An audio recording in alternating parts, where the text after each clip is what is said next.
The portrait was not meant to be found. It had survived fire, dust, inheritance disputes, and silence, decades of it, hidden beneath a false bottom in a writing desk no one had opened in years, the kind of desk that smelled of old ink and secrets, the kind that held things families chose not to remember. It surfaced on a cold afternoon in October. The Whitfield estate had already begun to empty itself into the hands of strangers, auctioneers, collectors, historians, pretending not to be greedy. The house, once alive with silk dresses and quiet piano evenings, now echoed like a hollow skull. That was when someone noticed the compartment. A worker, impatient and careless, struck the drawer too hard. The wood shifted. A hollow sound answered back. And just like that, something hidden for over a century breathed again. Inside was a small silver case, tarnished but not forgotten. When they opened it, they expected jewelry, perhaps a letter, something intimate. Instead, they found a photograph. Two sisters, seated side by side, perfectly still, perfectly composed, perfectly wrong. At first glance, nothing disturbed the eye. Victorian posture, proper clothing, hands folded with trained restraint. The older sister, Elizabeth, looked directly into the lens with that familiar, calm dignity seen in portraits of the time. Her expression neither smiled nor frowned. It simply existed. But the younger one, Catherine. Something about her resisted explanation. It wasn't obvious. Not immediately. That was the danger. Because the longer one looked, the more the unease settled in. Her face was correct. Her posture, acceptable. Her hands, placed just so. And yet, her eyes did not belong to the rest of her. They were too wide, too distant, not looking at the camera, not looking anywhere at all, as if whatever she was seeing was not in the room. The photograph was passed from hand to hand that day. Each person paused. Each person frowned. Each person said the same thing in different words. Something's off.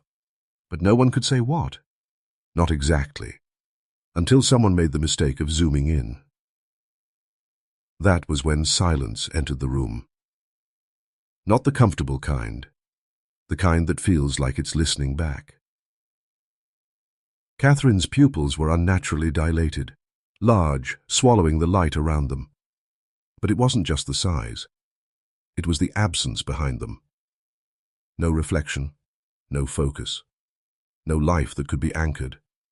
Just depth. Endless, unreachable depth. Was she blind? Someone asked. No, another replied, though they didn't sound certain. Then what is she looking at? No one answered that. Because the truth, the quiet, creeping truth, was already forming in the back of every mind present. She wasn't looking at anything in the photograph. She was looking at something else. And for reasons no one could explain, it felt like whatever she had seen had never left her. That night, the photograph was catalogued, labeled, and placed carefully into archival storage. A simple artifact, a historical piece, nothing more. That is what they wrote. That is what they believed. But before the case was closed, one of the archivists, young, curious, and unwise enough to look too long, held the image under a scanning lens. He adjusted the focus, enhanced the clarity, brought the past closer than it had ever been, closer than it should have been. And as Catherine's eyes filled the screen, he froze. Not because of what he saw, but because, for a brief, impossible moment, it felt like the eyes had adjusted back, as if they were no longer unfocused, as if they had found him. Before we go deeper, understand this. This story isn't for everyone. If you're still here, you're one of the few who can face what America buried. Subscribe now, and tell me in the comments, what state are you listening from? And would you dare hear this story from your own backyard? The Whitfield portrait should have been just another entry in the archive. Catalogue number, date, condition, storage, forgotten. That was the system. That was how the past stayed buried. But Daniel Reeves had never been good at leaving things alone. He was young, too young, some said, to be trusted with history. He didn't just preserve artifacts, he studied them, stared too long, asked the wrong questions. And now, he couldn't stop looking at her. The scan had finished hours ago, yet the image still glowed faintly on his screen, casting a pale light across the dim archive room. Everyone else had gone home. The building had settled into its usual nighttime silence, the kind that pressed against your ears. But Daniel remained, because something about Catherine Whitfield refused to let go. He leaned closer, zoomed further. The resolution sharpened. Every thread of fabric, every crease of skin, every shadow deepened into clarity. Elizabeth's face held steady. Still. Controlled. Human. But Catherine. The closer he looked, the less she resembled a photograph, and more like something caught in the act of leaving. Her pupils dominated the frame now, too large, too consuming. They swallowed the delicate iris completely, leaving only black. Not soft black, not the kind softened by light. This was depth, the kind that made your eyes strain as if trying to measure distance. Daniel blinked. His reflection flickered briefly on the screen, but hers did not. "That's not possible," he muttered. He adjusted brightness, contrast, exposure, anything to explain it, but the result remained unchanged. Her eyes did not reflect light the way they should. They absorbed it. A cold sensation crept into his fingers. Not fear. Not yet. Just unease. He leaned back in his chair, rubbing his eyes. "You're overthinking it," he whispered to himself. "Victorian. Chemicals. Early photography. Imperfections." Yes, that had to be it. But then, why did it feel like she was not in the photograph, but trapped behind it? Daniel stood up abruptly. The chair scraped loudly against the wooden floor, too loud. The sound echoed longer than it should have, as if the room itself didn't like being disturbed. He turned away from the screen, walked toward the shelves, tried to ground himself in something real. Boxes, documents, labels, things that made sense. But the silence followed him, thick, watching. He stopped, not because he wanted to, because something, some instinct buried deep, told him, "Don't turn back." And yet, he did. Slowly, reluctantly, like someone checking if something was still there, or worse, if it had moved. The screen was still on, the portrait unchanged. Two sisters. Still. But Daniel's breath caught in his throat, because now he was certain of it. Elizabeth's hand, the one resting gently on Catherine's arm, had not been touching her before. It was now, pressed slightly tighter, as if holding her in place. Daniel stepped closer, heart beginning to race. No, that's not... He pulled up the previous scan, compared them side by side, frame by frame, pixel by pixel. And there it was. Clear, undeniable. The original image showed space between them, a small gap, natural, unforced. But the current scan, that gap was gone. Elizabeth's fingers now curled faintly into Catherine's sleeve. Subtle, almost invisible, but deliberate. Daniel felt something shift inside him, a realization he did not want to accept. This wasn't a damaged photograph. This wasn't aging chemicals. This wasn't history. Something inside that image was changing. And worse, it was doing so when someone was watching. The lights above him flickered, once, twice, then steadied. Daniel didn't move, didn't breathe, didn't blink, because in that moment he understood something that no record, no document, no explanation could undo. Catherine's. Whitfield was not just unfocused, she was looking for something. And somehow, she was getting closer. The next morning, Daniel did something he would later regret. He reported it. Not everything, not the movement, not the hand, not the feeling that the photograph had responded. He only mentioned the eyes. Dr. Amelia Parker listened without interruption. She had spent 30 years studying objects that outlived their owners, letters written in grief, jewelry buried with the dead, portraits that were never meant to be seen again. She knew the difference between imagination and disturbance. "Show me," she said calmly. Daniel pulled up the scan. The image appeared again, unchanged to anyone who hadn't stared at it for hours. Two sisters, still, silent. Dr. Parker stepped closer, adjusted her glasses, examined the details with the patience of someone who trusted evidence more than instinct. She murmured. Not fear, not surprise, just recognition. "You noticed the pupils?" It wasn't a question. Daniel nodded. "They're wrong." Dr. Parker leaned in further. The light from the monitor reflected faintly in her lenses. But again, not in Catherine's eyes. "That's not damage," she said quietly. "No chemical distortion, no aging effect." She straightened. This was captured exactly as it appeared. Daniel hesitated. There was something in her tone that unsettled him. Not concern. Certainty. "What do you think it is?" he asked. Dr. Parker didn't answer immediately.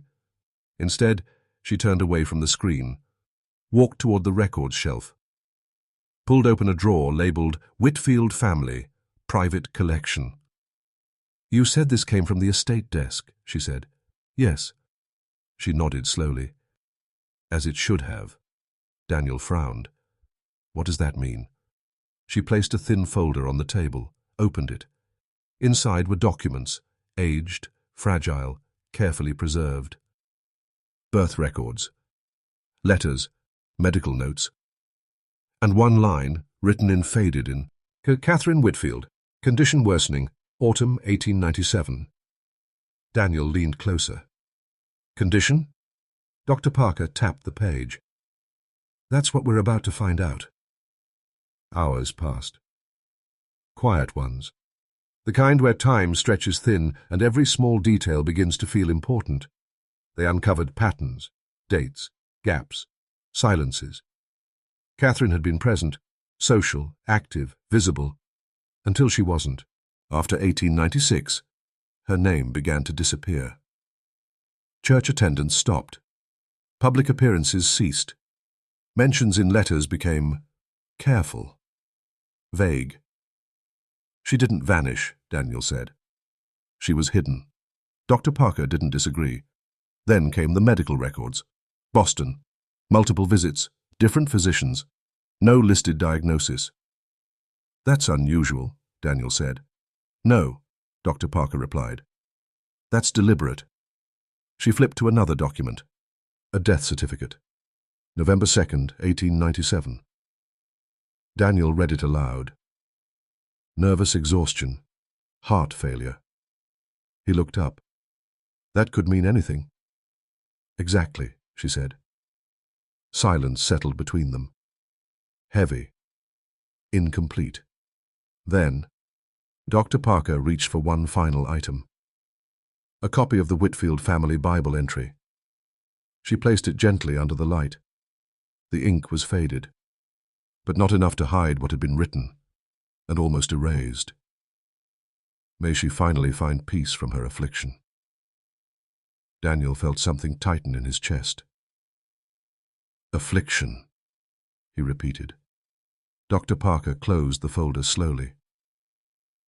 Whatever Catherine Whitfield was suffering from, she glanced back at the screen, at the eyes. It wasn't something the family wanted seen. Daniel followed her gaze. The image stared back, unchanged. But now, knowing what he knew, it felt different. He wasn't just looking at a photograph anymore. He was looking at evidence of something that had already begun, before that picture was taken, and maybe had never ended. Daniel swallowed. "There's something else," he said quietly. Dr. Parker turned. He hesitated, just for a moment. Because once spoken, there would be no taking it back. "The image," he said slowly. "It's not staying the same."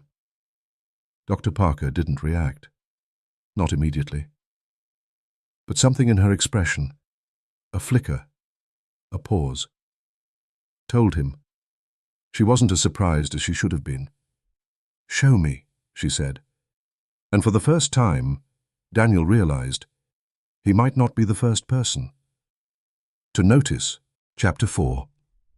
The second image. Dr. Parker did not sit down. She stood beside Daniel, arms folded, eyes fixed, not on him, but on the screen. "Show me exactly what you saw," she said.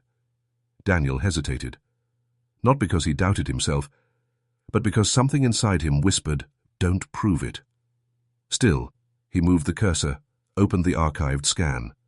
Then, beside it, the current image. "Here," he said, pointing, at her hand. Dr. Parker leaned in, close enough that her breath faintly fogged the edge of the monitor. For a long moment, nothing. Then, her expression changed. Not dramatically, just enough. "That gap," she murmured. "Yes," Daniel said quickly. "It was there before, and now it isn't." Silence. The kind that settles after something irreversible. Dr. Parker straightened slowly, but she didn't step away. "Pull up the raw file," she said. Daniel obeyed. The original scan, untouched, unprocessed, loaded onto the screen. Grainier, less sharp, but unmistakable. There it was again. The space between the sisters. Clear, undeniable. Dr. Parker didn't speak. She simply watched, measured, compared. Then, without warning, she reached forward and turned the monitor off. The screen went black. For a second, nothing existed. No image, no eyes, no past reaching forward. Just reflection. Daniel saw himself, Dr. Parker, the dim archive room behind them, and then something else. A shape. Faint. Behind them. He turned immediately. Nothing. The room was empty. Exactly as it should be. When he looked back, Dr. Parker was already turning the screen on again. The image returned, unchanged. "Do you see it?" she asked. Daniel swallowed. "Yes." She nodded once, slowly, then said something that made the air feel colder. "This is not the first time." Daniel's stomach dropped. "What do you mean?" Dr. Parker walked toward the shelves again. But this time, she didn't go to the Whitfield records. She opened a different drawer, one labeled only Unresolved Materials. From it, she removed a thin envelope. Old, handled too many times. She placed it on the table, opened it. Inside was another photograph. Different setting, different people. But the same year, 1997. Daniel leaned closer, a single woman this time, standing, facing forward. Nothing unusual, until you looked at her eyes. Wide, dark, unfocused. Just like Catherine. Daniel felt a chill crawl up his spine. "Who is she?" he asked. Dr. Parker didn't answer immediately. "Another case," she said finally. "Same symptoms?" She nodded. "And the photo?" Daniel asked. Dr. Parker looked at him, not with fear, but with something worse. Recognition. "It changed," she said. Daniel's throat went dry. "How?" She turned the photograph slightly, pointed to the woman's hands. "At first," she said, "they were at her sides." Daniel leaned closer. "They're not now." "No, they weren't. They were clasped together, tight, as if holding something invisible, or holding herself still. Daniel stepped back. This isn't possible. No, Dr. Parker agreed quietly. But it's happening. The room felt smaller now, closer. Daniel glanced back at the screen, at Catherine. For a brief second, he thought, no. He was certain. Her head had tilted, just slightly. He froze. "Did you see that?" he whispered. Dr. Parker didn't answer, because she wasn't looking at the screen anymore. She was looking at him. And in her eyes, for the first time, there was fear. "Don't look at it for too long," she said. Too late. Daniel already had. And somewhere, deep within the stillness of that photograph, something had begun to notice him back. Disclaimer: this story is purely fictional. Any resemblance to real people, places, or events is entirely coincidental. Chapter 5. The Watching Silence. Daniel did not leave the archive that night. He told himself it was work, cataloguing, cross-referencing, documentation. But the truth was simpler and far more dangerous. He couldn't walk away. The building had emptied hours ago. Lights dimmed, hallways silent. The outside world reduced to a distant, irrelevant concept. Inside, only him. Dr. Parker had left. But not before saying one thing. If it changes again, do not observe it directly. He hadn't asked why. He didn't need to. And yet, he sat there, staring at the screen. The portrait remained still. Two sisters, frozen in time. But now, stillness felt deceptive, like something pretending. Daniel leaned back in his chair, trying not to look directly at Catherine's eyes. Instead, he focused on Elizabeth. Safer, grounded, human. Her face had changed too. Not physically, not in any measurable way. But now, there was tension in it.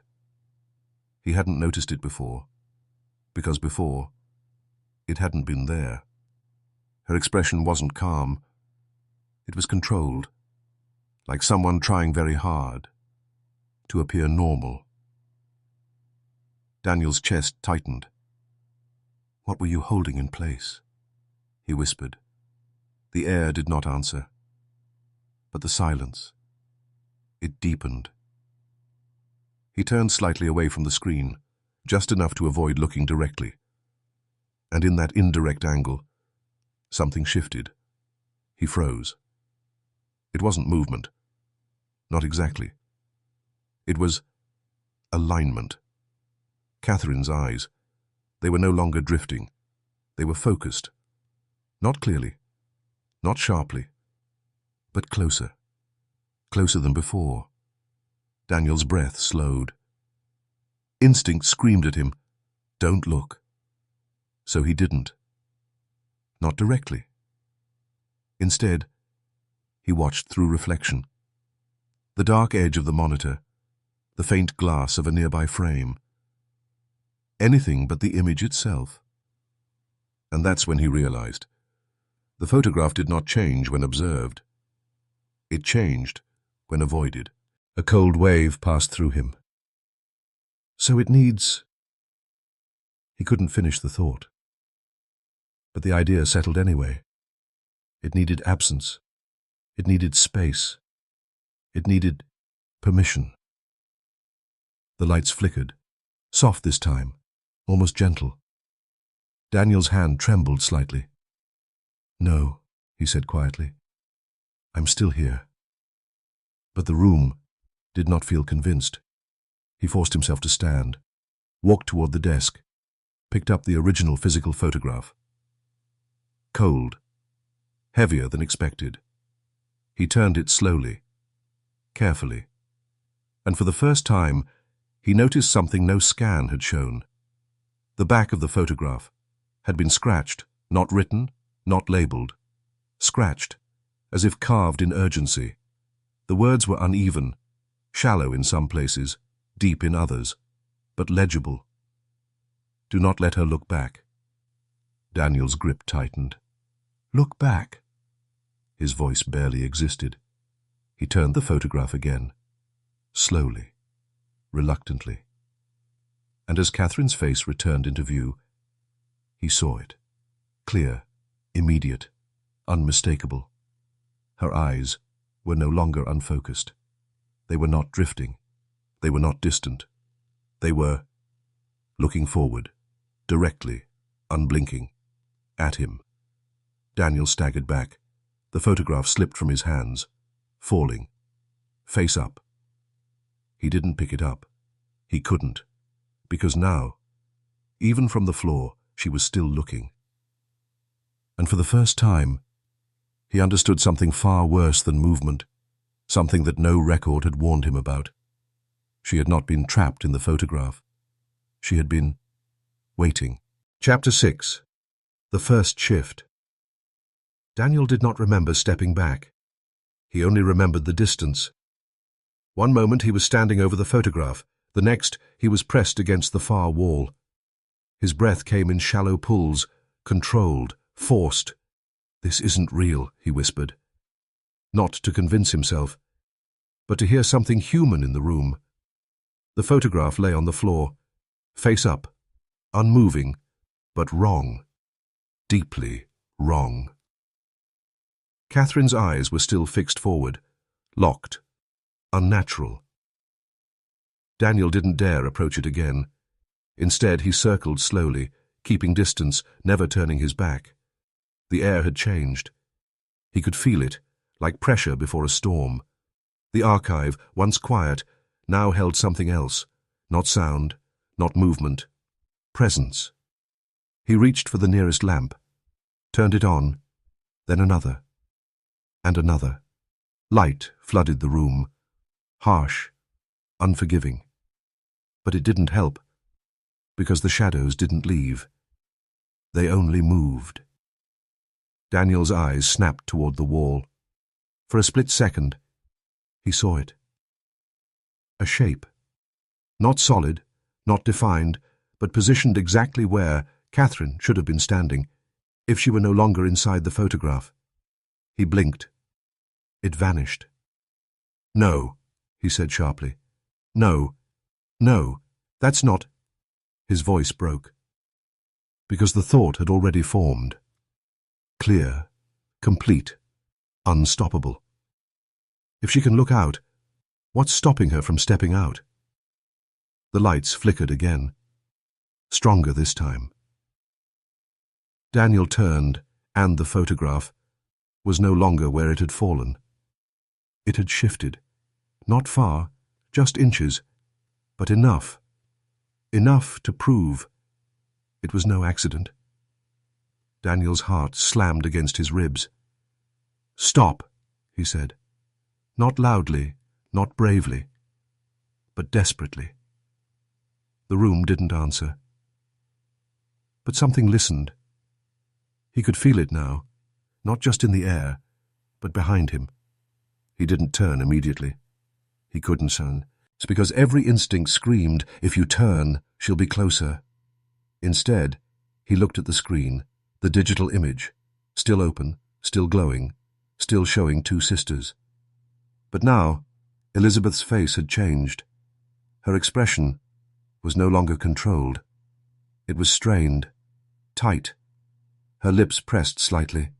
Her eyes just barely shifted. Not toward the camera. Toward Catherine. As if she could see it too. As if she always had. Daniel staggered toward the desk, gripped its edge. What were you holding back? He whispered again. And this time, the answer came, not as a voice, but as movement. From behind him, slow, deliberate, close. Daniel turned. Nothing. But the air, it felt occupied. And then, the faintest sound, Not footsteps, not breathing. Something softer, like fabric, dragging lightly across wood. Daniel's eyes widened. He looked down and saw it. At the edge of the floor, a shadow, not connected to anything, stretching, reaching toward him. And at its end, the shape of a hand, long, thin, unnatural. Daniel stumbled back violently. The lights burst. Darkness swallowed the room. Total, absolute. And in that darkness, there was only one thing left. A pair of eyes. Wide, unblinking. No longer inside the photograph, but somewhere, in the room. Chapter 7. The presence between frames. Darkness has a weight. Daniel had never known that before. It wasn't just the absence of light. It was something pressing, something aware. He did not move, because movement meant acknowledgement, and acknowledgement meant invitation. Somewhere in that suffocating black, she existed. Not seen, not fully, but undeniably there. Daniel forced his breathing to slow, counted silently. 1, 2, 3. The eyes were still there. He couldn't see them directly, but he knew. The way a body knows it's being watched. The way silence sharpens when something else shares it. "Stay where you are," he whispered. A mistake. Because the moment the words left his mouth, something shifted. Not closer, but clearer. The outline formed, faint, incomplete, a suggestion of a figure, standing just beyond reach, and then a sound. Soft, broken, like a voice that had forgotten how to be human. Lizzie. Daniel's blood ran cold. It wasn't loud. It wasn't even fully spoken. But it was real. The name lingered in the air, not as sound, but as memory. Catherine, calling not for him, but for her sister. Daniel's mind raced. "She doesn't see me," he whispered. "She's not here for me." But even as he said it, he knew it wasn't true. Because the eyes, those wide, hollow eyes, were not searching the past anymore. They were adjusting, learning. The lights flickered. Once. A dim glow returned, barely enough to shape the room. And in that weak light, he saw her. Not fully, never fully, but enough. A pale outline, a dress that didn't move with air, a posture too stiff, too wrong, to belong to the living, and the head tilted, just slightly, as if trying to understand him. Daniel couldn't breathe, because now he understood something worse than fear. She wasn't trying to escape. She was trying to connect. The photograph, it hadn't been a prison. It had been a frame, a boundary. And now, that boundary was weakening. "Go back," Daniel whispered. The figure didn't move, but the room responded. A slow creak from behind him, the desk. Daniel turned and saw the drawer, the hidden compartment, open, wider than before, as if something inside had pushed it. He stepped back instinctively, and that's when it happened. The figure moved, not walking, not stepping, shifting, like an image being dragged across glass. Closer. Daniel stumbled, hit the wall. No, stay back. But it didn't stop, because it wasn't advancing like something alive. It was aligning with him, matching his position, fixing itself to his space. The eyes, now visible, locked onto his, and for the first time, there was something inside them. Not emptiness, not distance, but recognition. Daniel's voice cracked. "You're not Catherine." The words slipped out before he could stop them, because deep down he knew whatever stood before him had once been her, but not anymore. The figure tilted its head further, and the voice came again, more broken, more strained. "See, me." Daniel shook his head violently. "No," because he understood now. The warning scratched behind the photograph. Do not let her look back. It wasn't about memory. It wasn't about the past. It was about connection. If she looked, if she saw, if she was seen, she would not stay in the frame. And Daniel had already looked too long. The lights surged back, blinding. The figure vanished. Gone. The room returned. Normal. Silent. But the photograph was no longer on the floor. Daniel turned slowly, and there, on the desk, perfectly placed, sat the portrait. And this time, both sisters were looking forward. Chapter 8. The Sister Who Stayed. The room had returned to normal.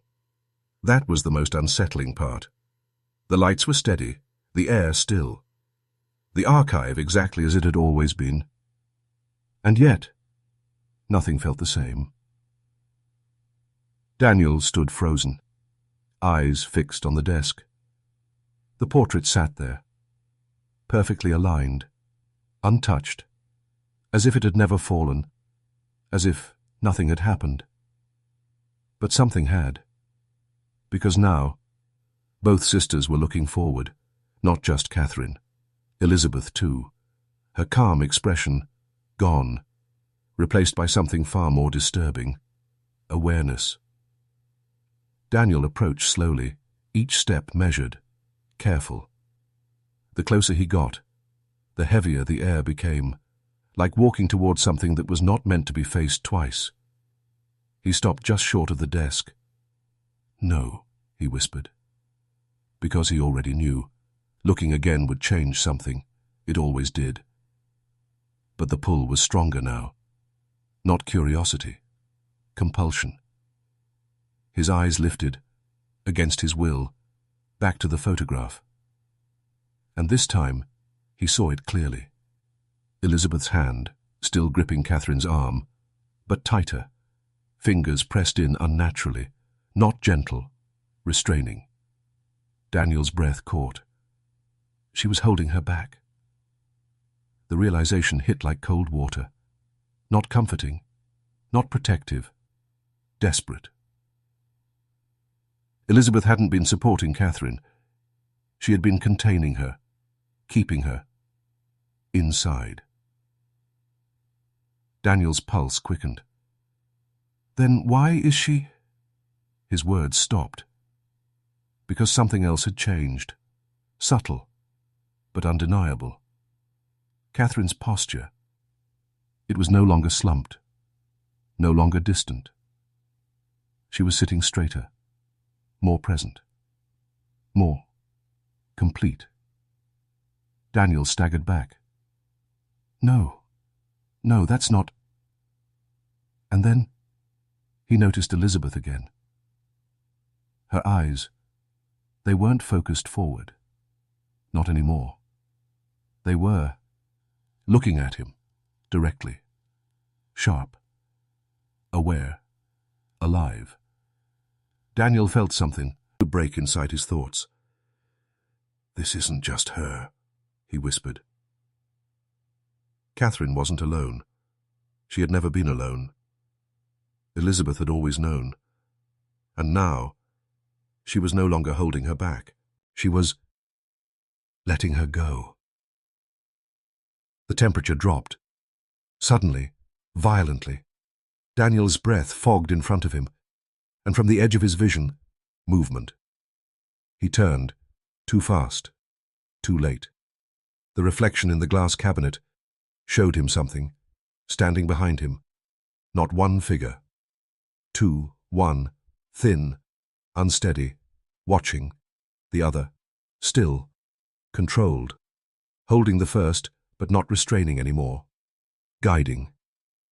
Daniel spun around. Nothing. The room. Empty.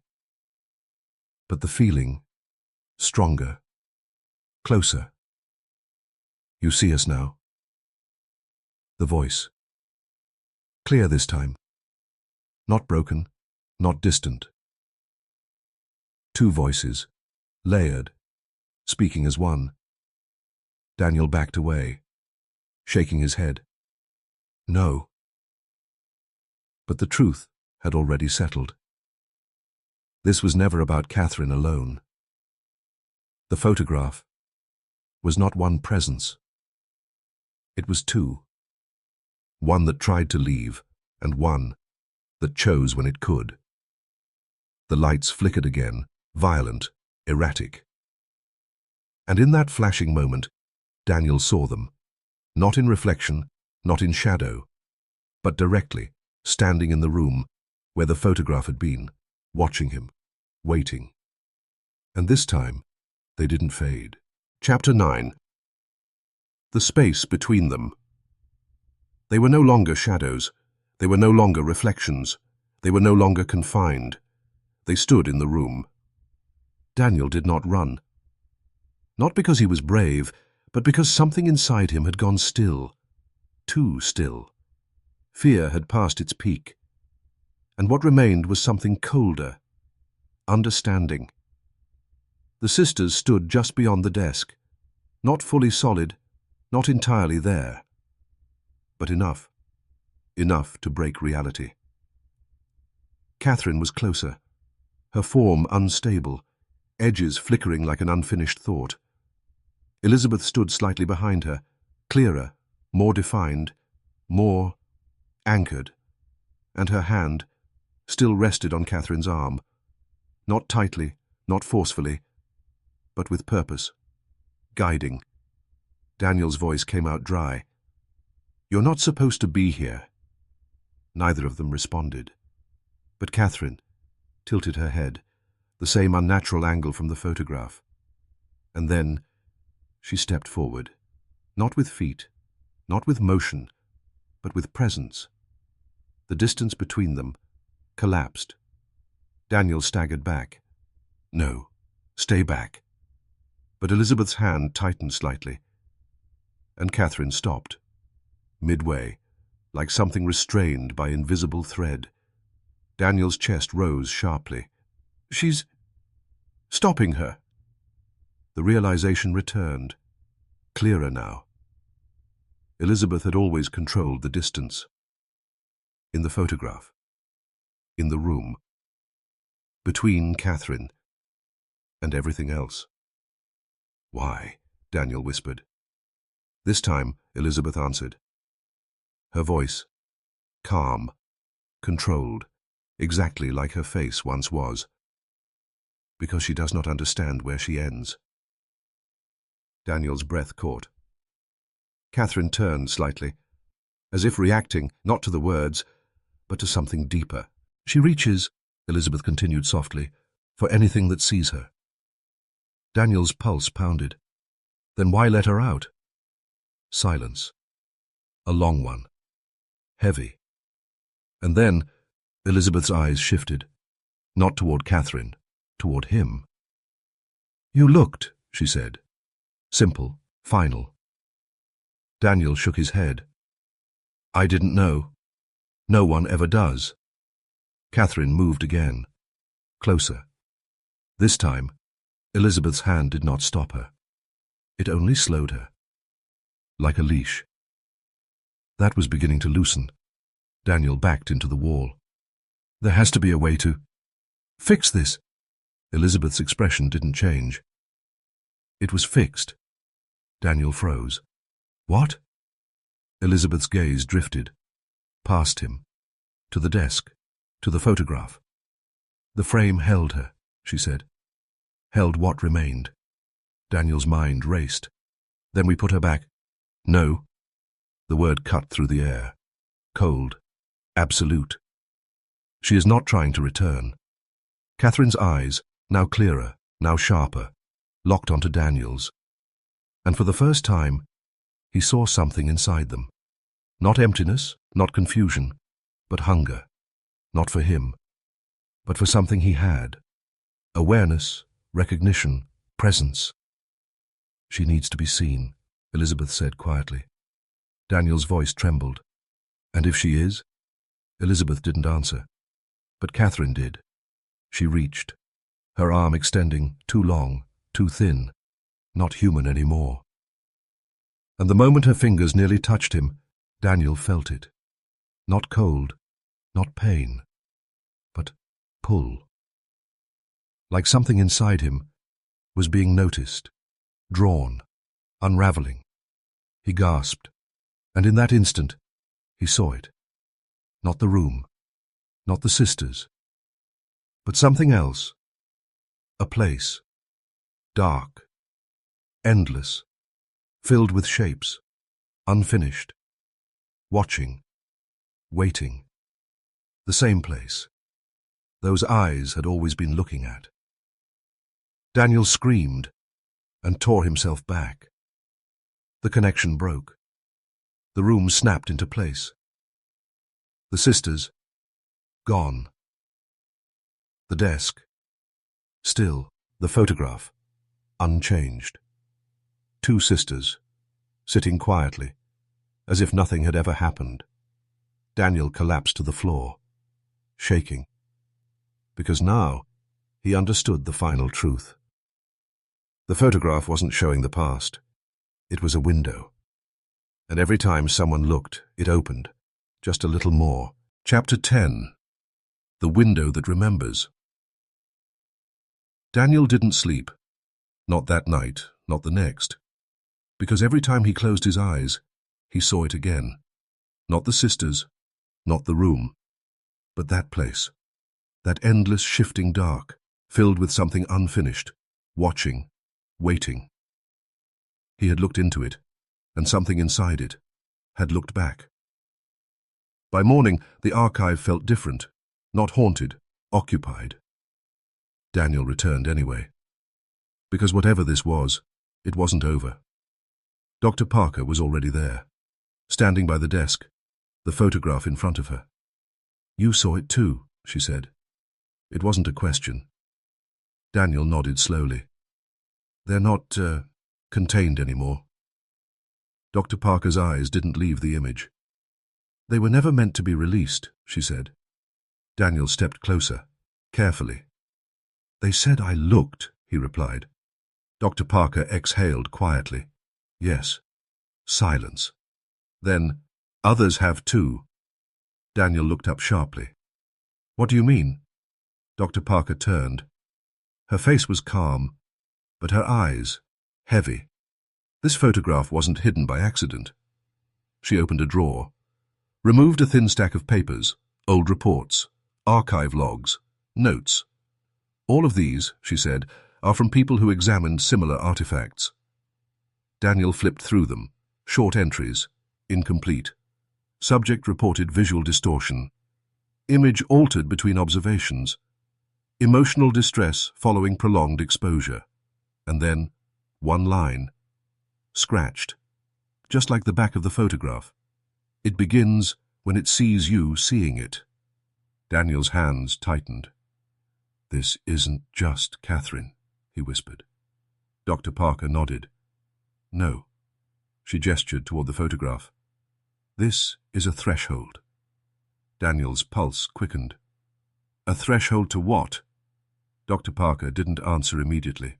Instead, she reached forward and covered Catherine's eyes with a strip of archival cloth. The effect was immediate. The room shifted. The pressure lifted. The air eased. Daniel exhaled sharply. It stopped. Yes, Dr. Parker said. Daniel stared. So it's the eyes. No, she corrected. It's the connection. She removed the cloth, and instantly the weight returned. Did you know? In the late 1800s, especially during the Victorian era, photography was not just about memories. It was often the last record of a person's life. Medical science at that time was still developing, and conditions like epilepsy were poorly understood. Patients, especially women, were often treated with drugs like potassium bromide and belladonna, which were commonly used between 1857 and early 1900s. These medicines helped reduce seizures, but they came at a cost. Historical medical records show that these drugs caused extreme pupil dilation, confusion, emotional detachment, and physical weakness. Because of long exposure times in early photography, these effects were sometimes permanently captured in portraits. In fact, historians have found multiple Victorian photographs where subjects appear unfocused, distant, or almost haunted, not because of anything supernatural, but due to the visible side effects of treatment. At the same time, illnesses like epilepsy carried heavy social stigma. Families often tried to hide these conditions, which is why some photographs from that era show a strange contradiction. Perfect posture, but deeply unsettling expressions. What looks disturbing to us today was often a silent record of suffering that people back then didn't fully understand. Subtle, but present. Daniel stepped back. So we destroy it. The words came fast, desperate. Dr. Parker shook her head. It won't work. Why not? Because it isn't the object. She met his eyes. It's what the object allows. Daniel's thoughts spiraled. Then we seal it, lock it, bury it. It was buried. The words hit harder than anything else. Silence followed. Heavy, because now the truth was undeniable. This had already been contained, and it had still found a way back. Daniel looked at the photograph again. At Catherine. At those eyes, now undeniably aware. What happens if someone keeps looking? He asked quietly. Dr. Parker didn't hesitate this time. They begin to see what she sees. Daniel's breath slowed. And then? Dr. Parker's voice dropped. Then she doesn't need the photograph anymore. The room fell silent, because both of them understood exactly what that meant. Daniel stepped back. We have to stop this. Dr. Parker nodded once. Yes, but not by hiding it. She turned toward him fully now. By ending the connection. Daniel frowned. How? Dr. Parker looked at the photograph, then at him, and said the one thing he didn't want to hear. Someone has to look long enough to close it from the other side. Daniel felt the world tilt. No. But deep down, he already knew. It had already begun, and it had chosen him. Chapter 11. The One Who Must Look. No. Daniel's voice came out sharper than he intended. Immediate, instinctive. I'm not doing that. Dr. Parker didn't argue. She didn't need to. Because the room itself, the weight in the air, the silent pressure behind his thoughts, was already answering for her. It has already begun, she said quietly. Daniel stepped back, shaking his head. No, I can stop. I just won't look anymore. Then it will find someone else. Silence. Daniel's jaw tightened. You don't know that. Dr. Parker held his gaze. I do. She gestured toward the stack of records. Every case ends the same way. Daniel didn't want to ask, but he did. How? Dr. Parker's voice lowered. They stop seeing the photograph and start seeing it everywhere else. Daniel's breath caught. The glass in windows, the reflection in water, the dark in mirrors. Each word felt heavier than the last. It follows the act of seeing, she continued, not the object. Daniel's thoughts fractured. So, Even if I leave, Dr. Parker nodded. It will come with you. The realization settled slowly, painfully. There was no distance, no escape, no closing the door. Because the door was already inside him. Daniel looked at the photograph again. Catherine's eyes, unblinking, waiting, not desperate, patient.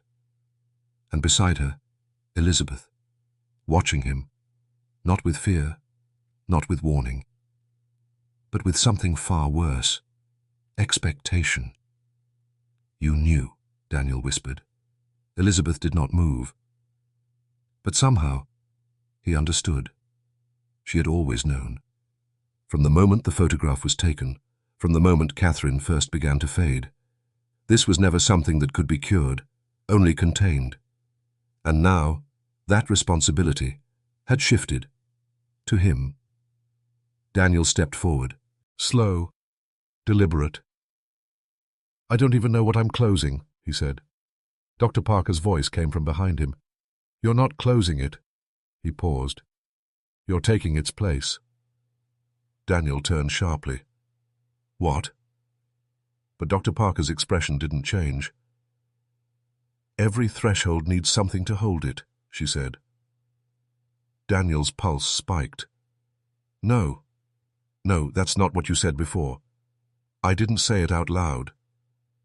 The truth hit harder now. This wasn't a task. It was a trade. Daniel looked back at the photograph, at Catherine, at those endless eyes that no longer looked distant, but aware, alive, hungry. And Elizabeth? He asked quietly. Dr. Parker didn't answer, so he looked closer and saw it.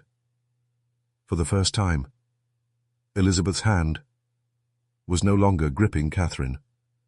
It rested lightly, loosely, as if she was letting go. Daniel's chest tightened. She stayed, he whispered. Yes, Dr. Parker said softly. Daniel swallowed. And now, he didn't finish.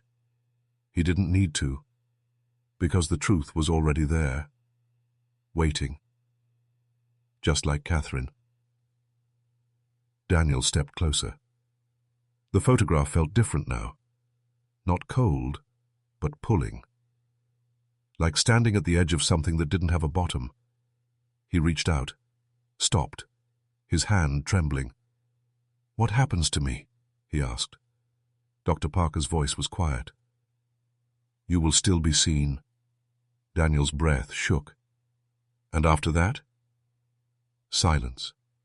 Long. Final. Daniel closed his eyes. Just for a moment. And in that darkness, he saw it again. That place. Endless. Waiting. And now, it felt closer. Like it wasn't somewhere else anymore. But just beyond him, he opened his eyes, and Catherine smiled, not wide, not human, but enough. Enough to confirm what he feared most. She knew, she understood, and she was ready. Daniel placed his hand on the photograph, and the moment he did, the world shifted. Not around him, but through him. And for the first time, he saw exactly what had been looking back all along. Chapter 12. The Place Beyond Seeing. The moment Daniel touched the photograph, reality did not break. It folded, not outward, not violently, but inward. Like the world had always been thin, and he had finally pressed through it. The archive disappeared. The desk, the light, the air, all of it, gone. And in its place, that space, endless. Not dark, not entirely, but dim in a way that had no source, no direction, no sky, no ground, just distance, and within it, shapes, not bodies, not forms, but impressions, like unfinished thoughts trying to become real. Daniel couldn't feel his body, couldn't feel his breath, but he was still aware, still seeing, and that was enough. Because in this place, seeing was everything. You understand now? The voice came from everywhere. Not Catherine, not Elizabeth, something deeper, something older. Daniel tried to speak, but there was no voice, no sound, only thought. What is this? The answer did not come in words. It came in images, flashes, eyes, hundreds, thousands, all wide, all searching, all unfinished. Daniel felt something shift inside him, not fear, recognition. This is where they go, he realized, not dead, not gone, just unresolved, caught between being seen and being understood. The shapes moved, slowly, not toward him, but around him, circling, observing, the same way he had once observed the photograph. You looked. The presence echoed again. And now, he understood the meaning. Looking was not passive. It was an act, a connection, a bridge. And once made, it could not be undone. Daniel turned, though direction no longer existed, and saw them. Catherine. Clearer now than she had ever been. Not distorted, not broken, but incomplete. Like something missing its final piece. And beside her, Elizabeth. Still. Steady. The only figure in that place. That seemed whole. You stayed, Daniel thought. Elizabeth looked at him, and this time, she answered, yes. Her voice, calm, human, but tired. So she wouldn't be alone. Daniel felt something ache inside him. Then why let her out? Elizabeth's gaze softened. Because she was never meant to stay. Catherine stepped forward. No longer unstable, no longer drifting. She stood before him, close. And her eyes, they were no longer empty. They were full, overflowing with something Daniel couldn't name. Not hunger, not pain. Something else, something that needed to be finished. She needs to be seen, Elizabeth said again. But not like before. Daniel understood. Not observation, not curiosity, but acknowledgement, understanding, completion. He looked at Catherine, truly looked, not at her eyes, but at her, the illness, the suffering, the silence forced upon her, the years erased, the life unfinished. And in that moment, he saw her, not as an image, not as a mystery, but as a person, whole. And something changed. The space trembled, the shapes around them paused. Catherine's form stabilized. Her eyes softened. And for the first time, she smiled. Not wrong, not broken, but human, complete. The space began to close, not collapsing, but releasing, letting go. Daniel felt it, the pull, the separation, the boundary, reforming. You did it, Elizabeth said softly. Daniel turned to her. And you? She didn't answer immediately. Then, a small, tired smile. I was always part of the frame. The meaning settled slowly, deeply, permanently. Daniel felt himself being pulled back, the space fading, the shapes disappearing. Catherine. Gone. At peace. But Elizabeth, still there, still watching, still holding something that had not yet ended. The last thing Daniel saw, before the world returned, was her eyes, not trapped, not lost, but waiting. Again. Chapter 13. The frame remains. The archive returned all at once. The desk, the dim lights, the quiet hum of electricity. Daniel collapsed forward, catching himself against the edge of the table. His breath came back first, sharp, unsteady, then sound, then weight, then time. Everything. Back where it belonged. For a long moment, he didn't move, because he was afraid. If he did, something might follow. But nothing did. The room was still, empty, normal. Slowly, he lifted his head. The photograph lay before him. Two sisters, unchanged, at first glance. But Daniel knew better now. He stepped closer, carefully. Catherine looked different. Not dramatically, not enough for anyone unfamiliar to notice. But her eyes, they were no longer endless, no longer searching, no longer reaching. They were calm, soft, at rest. Daniel exhaled slowly. It's over. But the words didn't feel complete, because something wasn't right. He shifted his gaze to Elizabeth, and that's when he saw it. Her expression had changed. Not controlled, not calm, but aware, deeply. Her eyes locked forward, not at the camera, not at Catherine, but through the photograph, toward him. Daniel's chest tightened. No. A quiet realization settled, cold and final. Catherine was never the only one inside the frame. She was the one trying to leave. But Elizabeth, she was the one who stayed, the one who held the boundary, the one who understood. And now she was alone. Daniel stepped back slowly. The room felt different again. Not heavy, but watched. He turned away from the photograph, just for a second, just to breathe. And when he looked back, it was subtle, almost invisible, but undeniable. Elizabeth's head had tilted, just slightly, the same way Catherine's once had.